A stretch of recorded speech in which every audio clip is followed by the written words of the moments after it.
using artificial intelligence to prevent revenue leakage. I'm Tonya Hall for ZDNet and Tech Republic, and joining me is Praful Saklani. He is the founder and CEO at Pramata. Welcome, Praful. Thanks, Tonya, and thanks for having me on your show. I appreciate it. What does Pramata do? So Pramata helps large companies identify revenue leakage in their complex B2B relationships. So where there might be value inside, the products and services they sell to their customers, maybe they're not billing them correctly, maybe they can sell more. So how do you really understand what are these large customer relationships that I have, and how can I either increase margin, increase profitability, or increase revenue? Explain the problem of top-line revenue leakage. And why does it happen? Yeah, so if you think of a large corporation, and we work with Fortune 500 companies such as CenturyLink and Comcast and NCR and McKesson Pharma, among others, they have very, very complicated relationships with their customers that might have been formed over a decade or more. And inside these relationships, they have lots of different products, lots of different pricing structures, lots of operational commitments. And think of all the people who have to stay on top of that. It's everyone from your sales team when they're engaging with the customer, trying to figure out what do they already own, and is the price point correct, and how do I sell more to this customer, all the way to the finance and billing team when they're trying to figure out, am I billing these companies correctly? Am I entitled to more revenue for what I've already sold them? And so those are two really classic forms of revenue leakage, one on the sales side and one on the finance side. What's the magnitude of revenue leakage that you often see? Yeah, so we see generally, I'd say a baseline of 2 to 4%, but we've actually seen as high as 5% to 7%.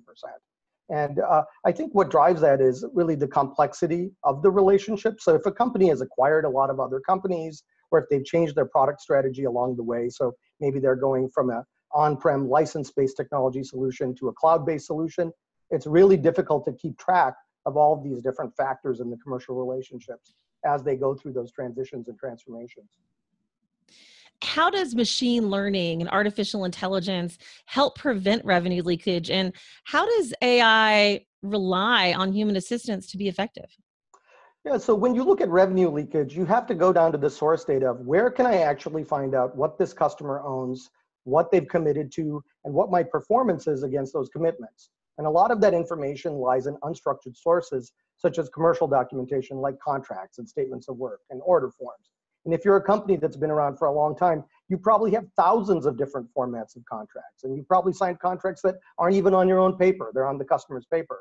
And so for you to understand something as simple as, hey, can you tell me every single customer out there where I have an SLA that I think violates what my normal standard is?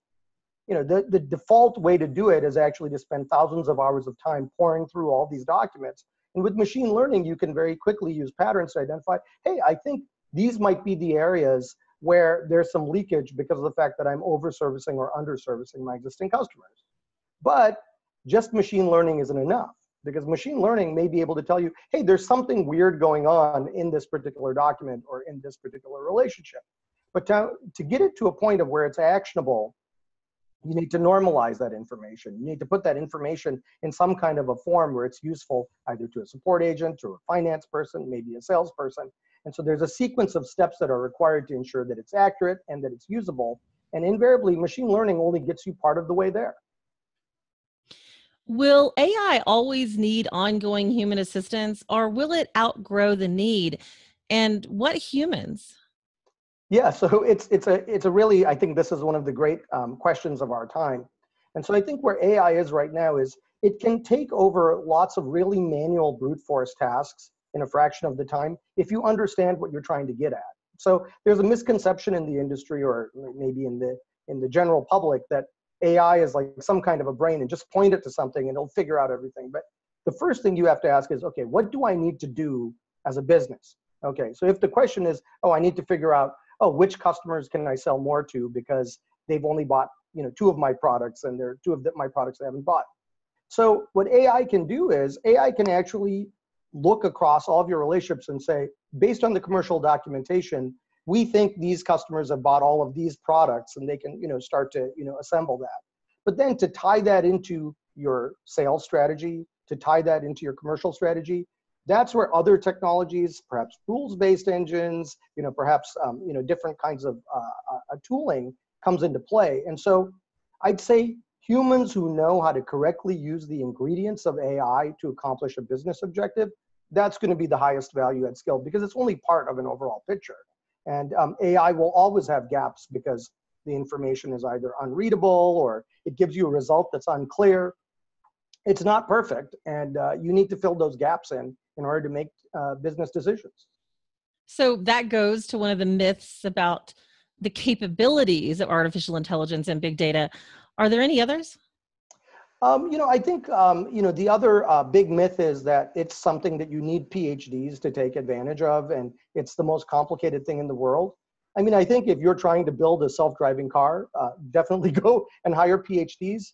But there's, far more real-world usage of AI, and I actually think that the bigger pressure is actually on getting your hands on the correct data to be able to train a system.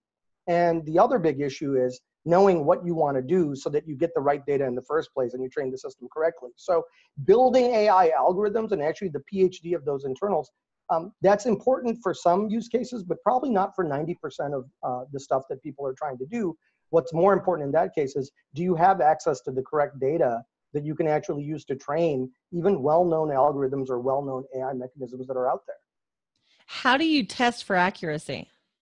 Well, you can actually use manual processes to test for accuracy. So you can ensure whether the data set you have actually matches the business need of what you're trying to solve. But there is a lot of trial and error in the machine learning world. So what we say is that, okay, depending on what we're trying to accomplish, whether we're trying to help the sales team sell more, or the billing team bill more accurately, or the finance team to understand where there might be non-compliance to, say, entitlements.